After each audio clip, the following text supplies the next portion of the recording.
Pat and Ian, you guys rock. Thank you. What will happen to your respective collections when you get too old to game?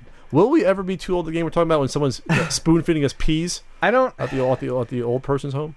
I mean, okay, so too old to game. Yeah, I can look at that question in two ways. One is like Pat said, when we become infirm.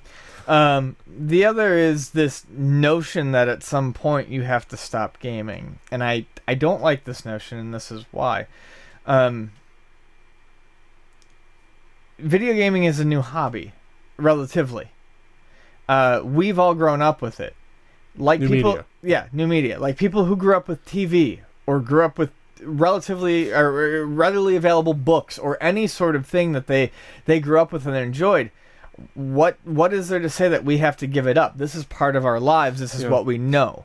Yeah, and there's always games that there probably will be games 30, 40 years now that will be geared towards a more elderly maybe crowd. I'm not talking bowling on the Wii. I'm talking about if people from our generation stick around 30, 40 years still playing games, there's going to be a market for games that might be geared maybe less twitchy, you know what I mean? Like maybe more thought out, or maybe it'll be like we said before, like with type games that we'll maybe enjoy when we're older, maybe a little slower, maybe, you know what I mean?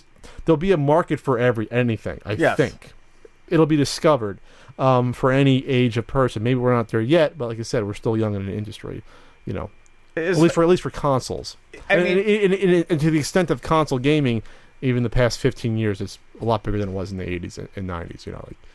And I don't think video gaming is going to go away. So, I mean, if your question is literally like too old to actually physically game, I would simply pass that stuff on. You know, I mean, I got records from my older relatives because they knew that I listened to records when they decided they didn't need them anymore. If I got too old to game, I would give my games away to people that I knew, whether they're my niece or I don't think I'm ever having kids, but you know, just I would pass them on down. They're going to my grave with me, right in the casket. M82 is going in my casket.